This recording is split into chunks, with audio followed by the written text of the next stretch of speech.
Hi, and welcome back to Cooking with Mrs. Thompson. I'm Karen Thompson, a former hospital food service director dietitian, retired family and consumer science teacher, and cook. Today, as we travel the globe, we're heading back to the eastern region of the Mediterranean for a dish called kibbeh.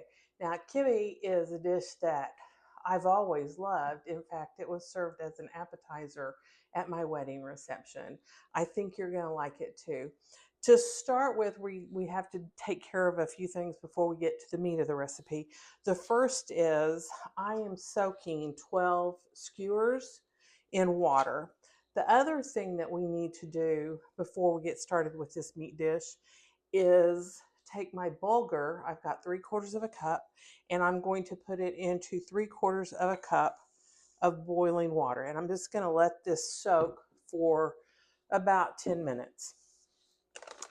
Bulgur wheat is something you may be familiar with. If not, it's available at most grocery stores. I got this particular one at Sprouts. This recipe needs fine bulgur. I could not find that. I have regular bulgur, so all I did was put it in a spice grinder in little batches and grind it up a little bit for the texture part of it. So we're going to set that aside. Now, kibbeh comes in several cooking ways, I guess is a good term for it. You can fry it, you can bake it, you can pan sear it, or you can do what we're going to do. We're going to cook it on the grill. I thought that was a good way. I even saw one recipe that served it raw. I kind of agree with Terry Bradshaw on that one. Back home, we call that bake. If you do decide to do the raw kibbeh, please get a steak, get a roast, and grind your own meat. You're much less likely to get E. coli that way because less of the meat has been exposed to the air and to different pathogens. I'm not a fan of raw, so we're definitely cooking this. So I'm going to wait for 10 minutes while my bulgur absorbs the wheat. Then I'm going to drain it in a fine sieve and push as much of the water out as you can. While my bulgur continues to soak, I'm going to take care of a couple of pre-prep ingredients that you need to see. I'm going to grate about half of an onion. Yes, this isn't quite half, but it was a huge onion to start with. So I'm just going to grate it. You don't have to grate if you're able to chop super fine. The thing is, you want your onion to be very, very fine in this dish. We don't want big chunks. My onions all grated. I got, I don't know, probably half a cup of onion there. I'm going to scrape it all off the grater. And just right into my onion, I am going to grate 6 cloves of garlic. Okay, my onion and garlic are grated. My bulgur is finished soaking. I'm going to put it through the fine mesh sieve and press out as much of the water as I can. All right, let's assemble and make kibbeh. I have 1 pound of lean ground beef. To this, I'm going to add my soaked bulgur wheat. Very little water came out of it because I put very little water into it. Before, when I've made it, I've used a lot more water and I had a lot more water to drain off. This worked out really well. I'm going to add 1 beaten egg,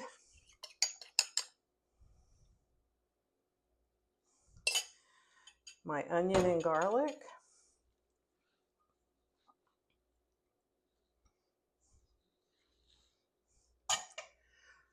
I've got about a half a cup of chopped pistachio. You can use pistachio or you can use pine nuts. I happen to have pistachio and I really like the flavor of them. So that's what we're using. I've used both and they're both good. Now, the spices. I encourage you to measure the spices. These are warm spices and they can definitely take over a dish if you use too much. So I have 1/2 teaspoon of cinnamon. That's a definite measure.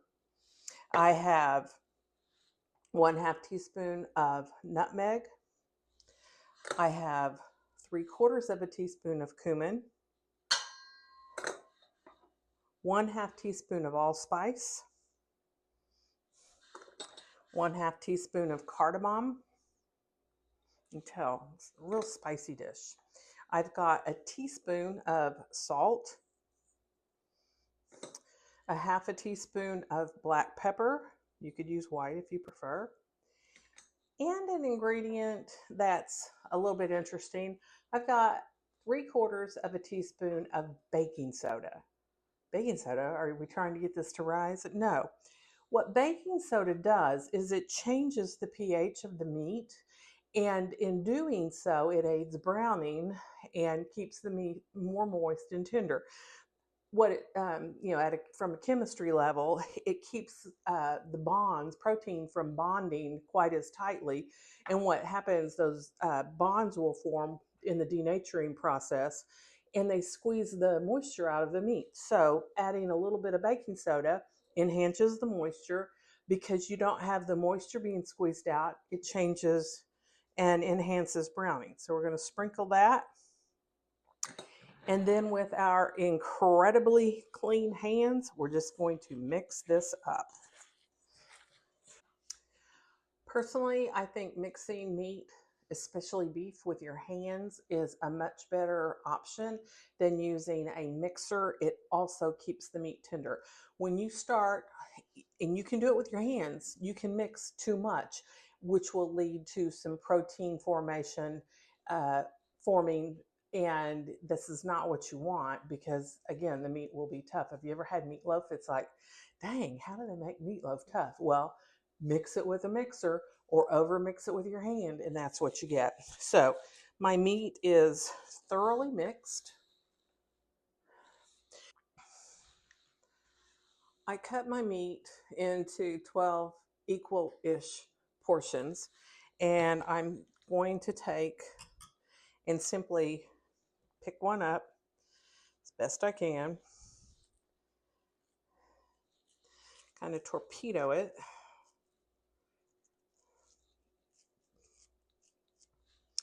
and wrap it around a skewer like so. And these will go on the grill. My kibbeh is all skewered and ready to go to the grill. Let's talk about the proteins that you can use. Beef and lamb are traditional, obviously not pork in that region of the world. I would think for those of you with alpha-gal that you could also do this with ground chicken or ground turkey. You know, these spices that you're adding to it are going to add such a flavor that I think it'd be a really great recipe to try that way as well. Let's get to cooking. Woohoo! We made it to 402 degrees actually. So let's get this meat cooking. I'm going to do this quickly so I don't lose heat. All right. Close the grill, go wash up, and let them cook. They've been cooking for about 5 minutes, and I think it's time to turn them. Oh my gosh. These are looking really good. They've all turned a third of a turn. Going to cover it and let her rip again. Let's give them a check. Oh my goodness, I believe they are done.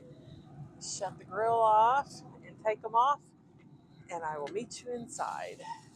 While our kibbeh is resting, let's make a super quick yogurt sauce. I've got about a cup of plain yogurt. You could use Greek, but I'm just using plain.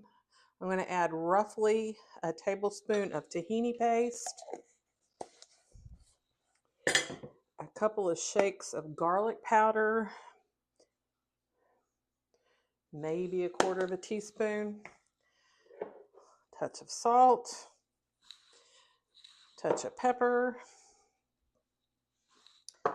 juice of a lemon, and to balance out the lemon tartness, I'm going to add about a tablespoon of honey. And let's give it a taste. Oh my. Those warm spices are so good. I really like the grilling method. I've done it in a pan for years. This I like better. This is going to be my new method. Try it with a little sauce. Mmm, even better. Holy moly. This is crazy good. You need to give it a try. I think your family is really going to enjoy this. Went together super fast. It's moist, it's meaty, it's got spices that most of us don't typically eat. Give it a try. Um, Kibbeh. This is more of the Lebanese kind of kibbeh. Um, please leave me a comment. If you're not subscribed to my YouTube or my Facebook channel, please subscribe. Cooking with Mrs. Thompson, Facebook, YouTube. I have Instagram. I have TikTok. I have cookingwithmrsthompson.com. Right now, I'm focusing on the other two. But give me a like, give me a comment, and share. Thank you, and you guys have a great day.